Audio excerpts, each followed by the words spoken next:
We are back. It's Thursday evening. It's a beautiful day outside. How is everyone doing?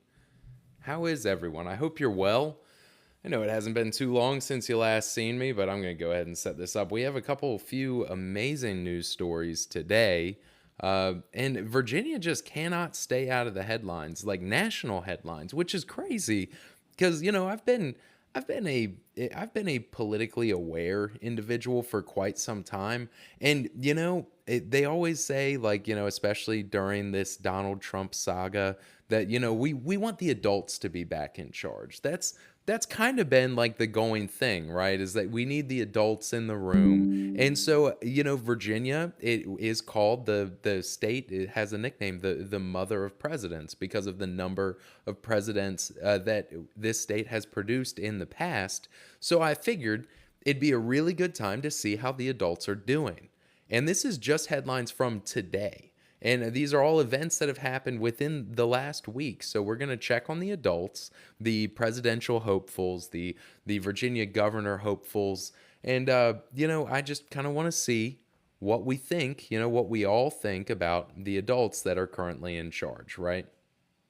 So we'll go ahead. We're gonna start with this tragic story, and I don't want to make light of this. It is a very tragic story, to say the very least. This is about the previous lieutenant governor, Justin Fairfax. Justin Fairfax was a lieutenant governor under Ralph Northam. Ralph Northam, if you'll remember, he had the scandal. Alex Jones started sharing the clip when Alex Jones still had a news show that wasn't, $100 billion in debt or whatever. And that was the whole the post-birth abortion scandal, was Ralph Northam, and he also had a blackface scandal immediately after that event. There were these old photos of him in his from I guess a Halloween party from way back in the day, and he said, "Oh well, no, that I was at that party, but that's not me in blackface in that picture." Well, in the picture, the person in blackface was standing next to somebody in a Klan hood. So I mean, being either one of the people in that picture captioned with your name was not an ideal situation for Ralph Northam. But unfortunately, I think Northam, in all fairness, I think that he suffered from just phrasing something the wrong way, talking about, as doctors, how do they take care of a baby that's born with these terrible defects? And obviously, this is a hot button issue. We won't split hairs on that. A lot of people have a lot of very strong emotions about that kind of thing. It's something that is very close to a lot of people. I think everybody knows a family or maybe has a friend that has been in that exact situation, and it's a tragic thing. Nobody wants to think about it, and nobody wants to think about what decision they would have to make if they were faced with that decision themselves. So we'll go ahead and we'll leave that conversation maybe for a different podcast. We're going to focus on what happened to Justin Fairfax as lieutenant governor, because when Northam was in the middle of this scandal, it looked a lot like Lieutenant Governor Justin Fairfax was the hopeful. I mean, Northam, for all the flack that he caught about that event, his time as governor, you could call Northam a pretty successful governor. I mean, obviously, Virginia is a very purple state. There are a lot of Republicans in Virginia that were not happy with the way that Northam governed. And that's, political priors. That's just kind of how it shakes out. But that being said, Northam did get agendas on his part done. He did deliver on his campaign promises for those who did vote for him. And for that, game recognized game, real recognized real. You run on some promises and at least you manage to fulfill some of them. What are you going to say? What are you going to say? I mean, at the end of the day, you can't knock him for doing that, even if it's not what you wanted. Well, that's probably why you didn't vote for him, right? It's not like he did something he promised he wouldn't do, which we are currently seeing a whole lot of that. So because of Northam's successes, because he was actively trying to deliver on those promises, Lieutenant Governor Justin Fairfax looked like he was the next up, except for Northam's whole administration was getting burned in the last months of his candidacy, so that he could be ultimately replaced by Equity Group partner, Vice President Governor Glenn Youngkin. So Justin Fairfax, right as he's in his ascendancy, right? Because in Virginia, you can't be the governor for 2 terms in a row. So when Justin Fairfax is in his ascendancy, he's at the apex of his political career at the time, and all of a sudden these scandals start coming out. Previous staffers, previous employees, a grape scandal from the year 2000 resurfaces almost 15 years later, I think at the time, 2006, another allegation resurfaces. Again, it's been 10, 12 years at that point. And, a very unfortunate time. And it seems like, even with Mr. Eric Swalwell, who's in the same position right now, these things always seem to happen at just the worst possible times. And to make matters even worse, Justin Fairfax was never actually charged for these allegations. He was never brought in front of court, so nobody ever had to prove anything. These were just things that were circulated by what basically amounts to tabloid local journalists that just absolutely slimed this guy and just destroyed his life, because immediately after this, the man is going through an absolutely messy divorce. And it was apparently somewhat public to the people who at least knew him, to people who followed that story very closely, considering he didn't win his governor's race, or, that kind of failed to launch. I would say it wasn't exactly something that people were tracking very closely, unless maybe you were friends with him politically or served in office with him. But this man's life was absolutely destroyed in a matter of just a couple weeks off of these unproven allegations. And now, because these allegations are shared and they go through the media sphere uncritically, this was during the height of the Me Too movement. So, the Believe All Women, that was a very big political slogan at the time. Justin Fairfax, being in the Democrat Party, unfortunately, his own constituents are the ones kind of setting the rules at that time. So Justin Fairfax's political career and marriage were completely destroyed. Now, if you haven't seen this headline, Justin Fairfax just this week, in the home with his two teenage children, he tragically took the life of his wife, whom he was separated from, and then proceeded to take his own life. And unfortunately, our prayers, they are with the family. This is an absolutely awful situation. I'm not going to speculate on what other things were in that situation. We are going to read comments from attorney Tim Anderson. Tim Anderson was actually running. He ran for General Assembly alongside Justin Fairfax. So this is a person who is a political figure in Virginia and can speak with some authority on his personal experience with Justin Fairfax. So from attorney Tim Anderson: I knew Justin Fairfax. Our paths crossed during my first run for the General Assembly. Every interaction I had with him was professional, respectful, and measured. What happened to him politically should make everyone uncomfortable, regardless of party. At the exact moment Ralph Northam was facing collapse over the blackface scandal, allegations surfaced against Fairfax that effectively ended his political future overnight. He was never charged, he was never prosecuted, and once his career was over, these allegations faded from public view just as quickly as they appeared. That pattern, unproven allegations surfacing at the precise moment someone is about to rise politically, is not new. We've seen it play out nationally with figures like Brett Kavanaugh and Clarence Thomas. Whether you believe those claims or not, the timing is always the same and the damage is always permanent. Now we're watching the aftermath of a life that, by any objective measure, was derailed in a matter of weeks. This is exactly what I'm talking about. And this is exactly why I encourage people to try and think critically and to try to be objective, right? This is now, okay, sorry, I'm riffing now. We'll get back to Tim Anderson's statement in a moment.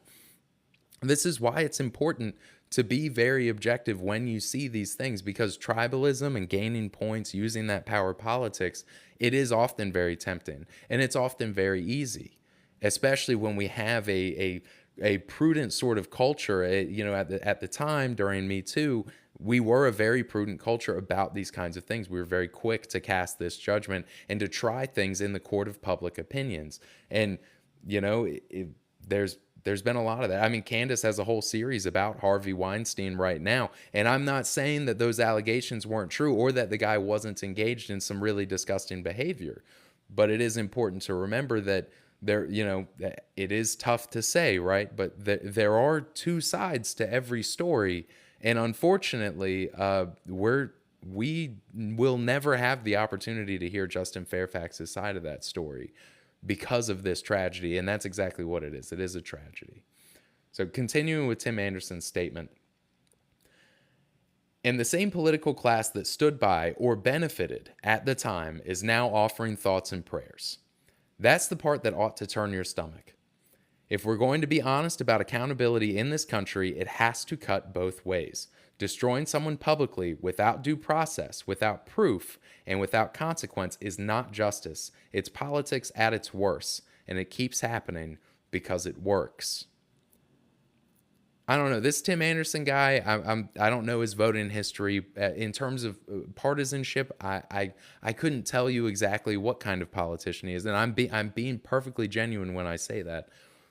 This guy posts every day. This is somebody who is attempting to be the people's champion. He is trying to be a voice for reason within politics, which is why he appears to be a nonpartisan person when you read the words that he is saying. He makes a point to point out that while this guy was a Democrat and people are happy to try and slam dunk it in his face, we've seen exactly how this plays out with Supreme Court justices, where years later, there's not been any charges. Even under 4 years, the last couple years of Trump, DOJ did nothing. 4 years under Biden, DOJ did nothing. We're back to Trump, nothing happens. So you have to ask yourself, when you hear these allegations, how could you possibly believe it? Do you think that the Biden administration and the Biden DOJ was protecting those people?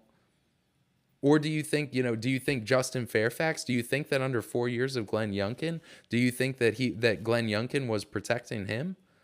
I mean, and unfortunately, we are in a political climate where the idea of accountability for politicians is that they get dragged in front of Congress and they are forced to answer questions, right? We see Hillary and Bill get pulled in front of Congress and they're forced to answer questions about these things that are crimes. And yet for them, that is the punishment. If it were me or you committing perjury, we would go to prison. But for the political class, for the billionaires, for the social media elites, when they get caught lying to Congress, when Mark Zuckerberg lies to Congress about whether or not the FBI had censorship protocols that they were having Facebook do, when Mark Zuckerberg goes in front of Congress and says, no, that's not true, and then 2 years later goes on Joe Rogan and says, no, absolutely it is true, and this was the portal that they used, well, that's a crime. Except for him being sweated on national television, that's considered punishment. So if you ever committed a crime, were you just sweated about it for a while? Now, am I a Republican? That's a good question. I consider myself generally, it's being objective. If you were to write out all of my political opinions on paper, I'm probably right leaning. I think that would be a fair characterization. And I say right leaning because when it comes down to it, then you're either, you're not choosing between a Republican and a Democrat. When you consider yourself a moderate, you're choosing between a Democrat and the couch or a Republican and staying home, right? Because that's kind of what it really is. So, it is a tough question to answer, but it's odd that you ask it because that is actually my point. I wonder if Patriot _ here with a name like that, I of course would assume that Patriot _ here is probably a Republican just based off of the name alone. Now, why is it that just the term patriot is some kind of partisan signal? Isn't that an odd thing? Isn't that kind of a problem, right? In a culture where we're supposed to be cohesive, that's a bad thing, right? Or why does Patriot _ here? Does he need to know that so he can know if he should value my opinion?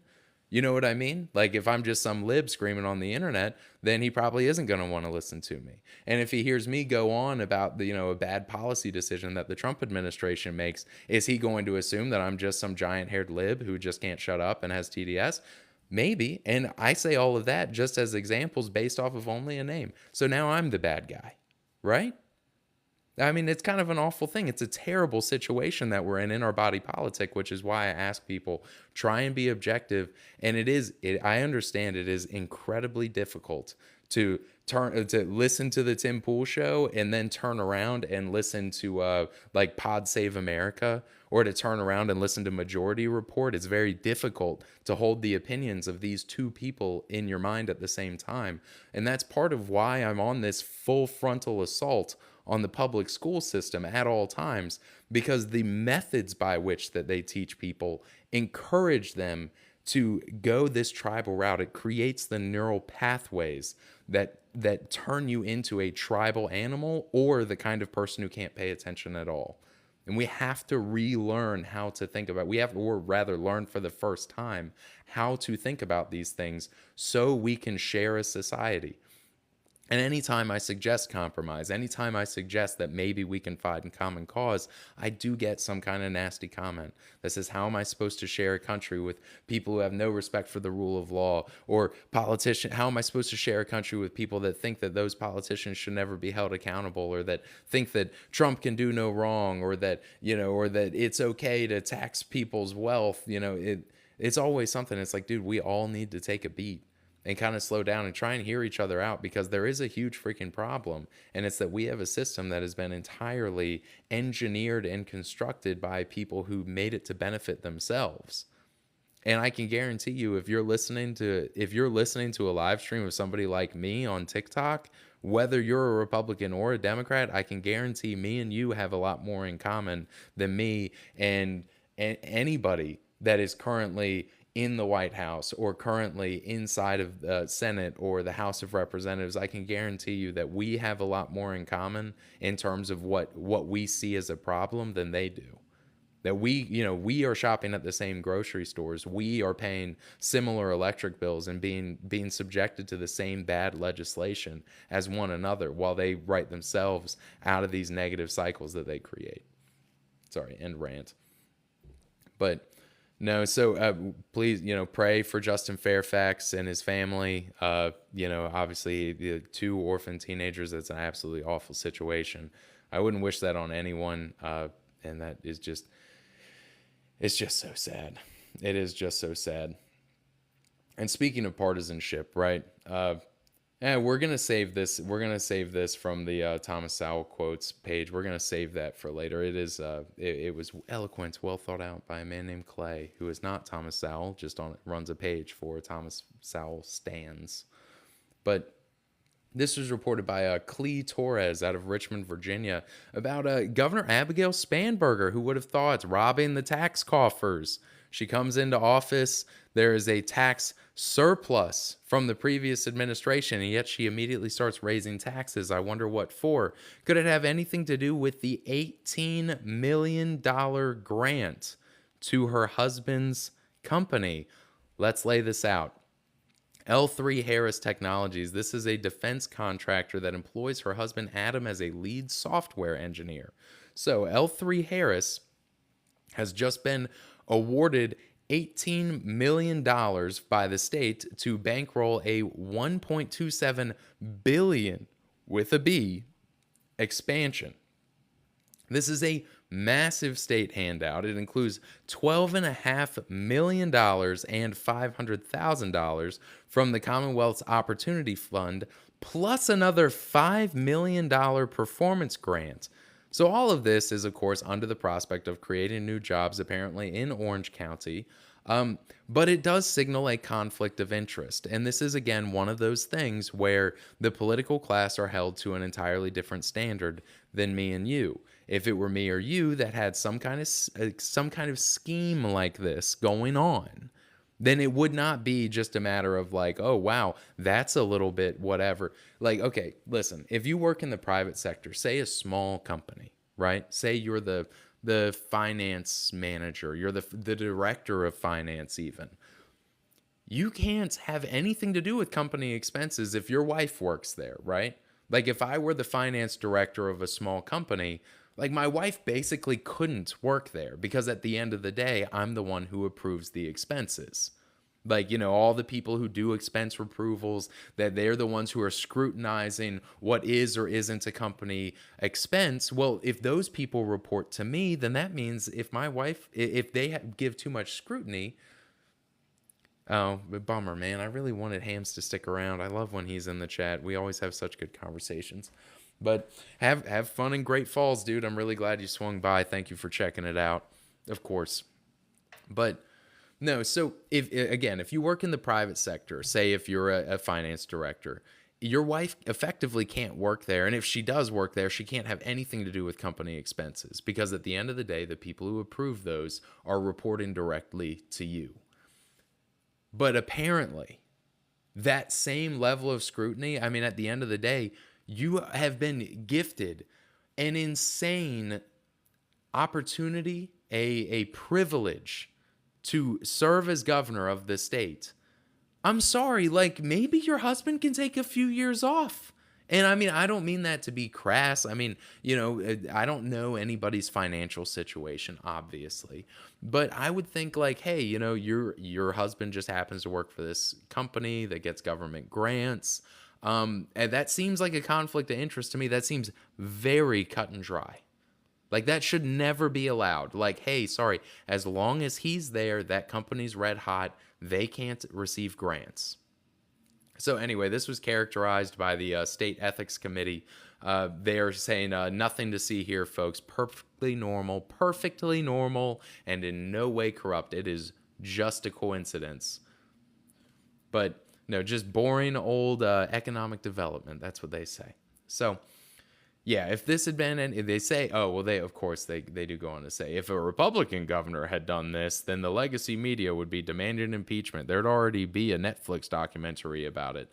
Dude, cry me a river. I could fill a book with the imagine if it were Republicans. You could literally, it's going to be me and Ben Shapiro, and they're going to be, please face the wall. And then Ben Shapiro is going to turn and look at me and say, wow, can you imagine if it were us that were doing this right now? Like that, literally, that's crazy.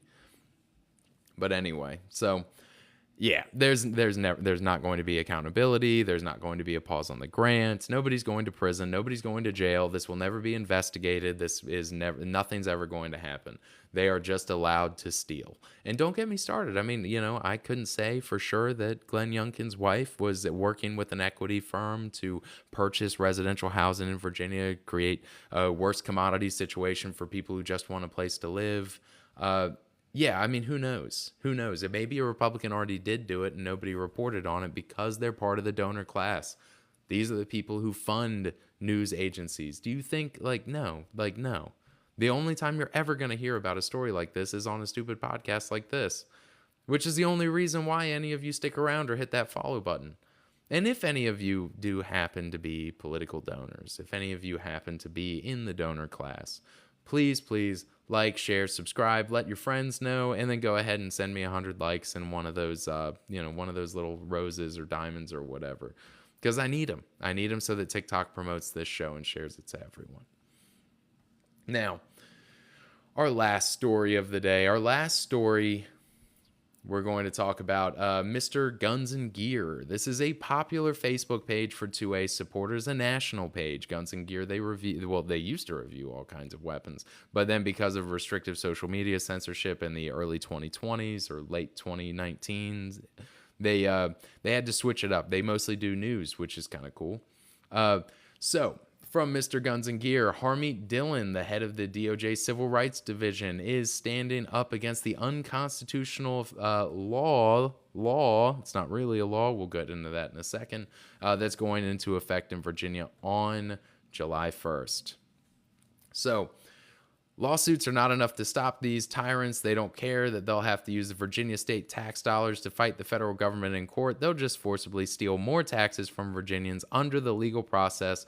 And until it is over and these tyrants are behind bars, they will not be held personally accountable for what they're doing with textbook criminal deprivation of rights under color of law, which is governed by 18 U.S.C. 242.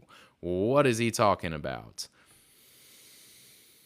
There's been a slate of new definitions. You see, that's the trick, right? You pass a law and then you change the definitions later.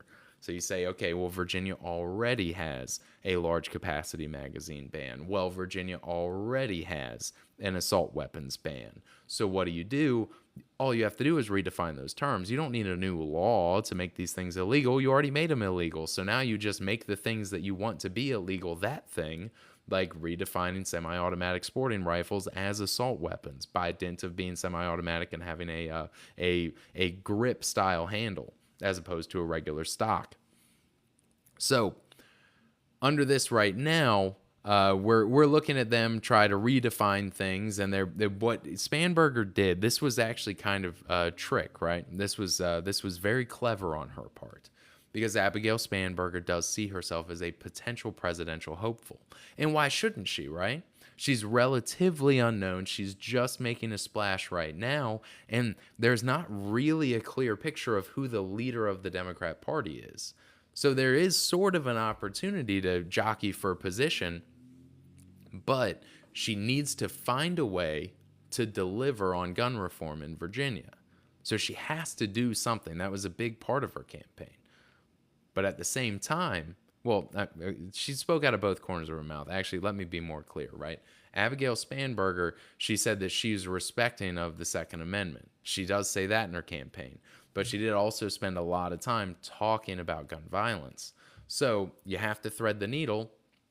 At the end of the day, she knows who her base is. She knows who voted for her. She knows that this is like a top 3 issue for Democrats in her state. So she must do something, especially if she wants to rise to the national ticket as either a president or potentially vice president if she doesn't quite have the momentum to get across the finish line on her own.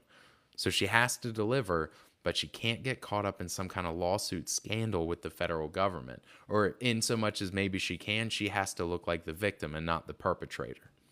So what she does is that rather than veto these laws, which she cannot do without upsetting her base, and rather than simply pass these laws, which she cannot do without getting caught in some kind of civil rights case, instead, she amends all these bills and sends them back to the legislature so that now they have the opportunity to approve it without her signature.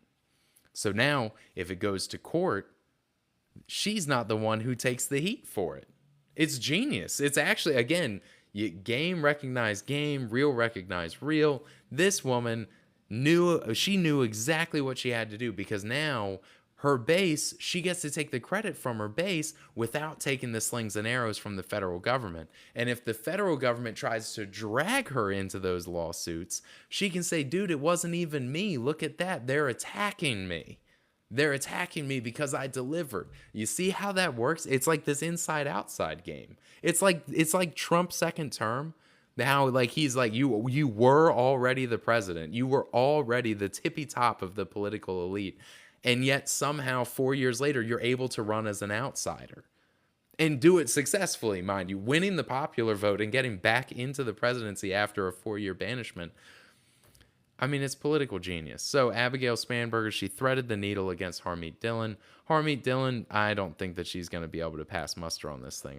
Unfortunately, I don't think that Harmeet Dhillon has a lot of notches in her belt for the wins. So I don't know. I think Spanberger, she just did a masterstroke. She did a perfect play. And now best you can do is just hope that the courts come out on your side. But it means that you probably won't see the last of her. Unless, of course, the National Democrats managed to blame her for the Virginia redistricting referendum getting shot down with a no vote. Right now, every university and liberal college institution polling that's like a +6, +8 Democrat, all of them have the yes vote passing with like a 2% margin. They say it's like 52% yes, 46% no. And then that extra little bit in the middle, that's their margin of error. That's their undecideds. So most of the people they're talking to are decided, but these are firms that, while they use large sample sizes, they do have difficulty accurately getting the result. So every year they get better. You never know what to expect. We'll see if they're able to overcome their biases and predict that accurately. This is your last chance to vote in the Virginia redistricting referendum. If you want to maintain the sovereignty of your vote in Virginia, you have to go vote no. Unless you particularly would like the state to be governed by the Democrats in Fairfax, governed by the Democrat ruling elites. If you're just going to give up on all the Democrat populist stuff and vote, then go ahead and vote yes. That's a good idea too. If you really hate Democrat populism, I guess then you would vote yes. Forget about your free health care. It's never going to happen. But lastly, last one. So this is from the Thomas Sowell Stand page. This is an unfortunate position to be in. So here we go. Predator or prey, that's it. Study this, understand your role in this thing, and you will become dangerous. Every politician is one or the other. This is my Thomas Sowell voice, by the way. Every politician is one or the other. Every movement, every voter, every commenter in my feed, you reading this right now. And before you ask about their policies, their voting record, or their position on anything, you need to ask yourself one question. Can they fight? Or will they fold? Are they on someone's leash, or do they put others on leashes? Because a politician with all the right opinions who folds under pressure is worse than useless. He'll lead you right into the lion's den and surrender at the gate. He'll get your people hurt. He'll get your nation killed. But he sounds good. He looks good. He'll say all the right things. This one is actually more dangerous than your enemies.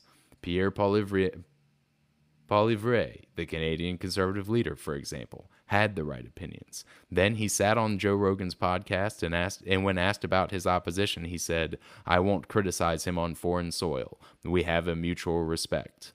That's prey. He handed Carney a majority government with those words. The policies didn't save him. The politeness got him eaten. And now he wants to keep you following him. Worse than useless. So, this is actually, that little soundbite, that little tidbit there sounds like an endorsement of tribalism.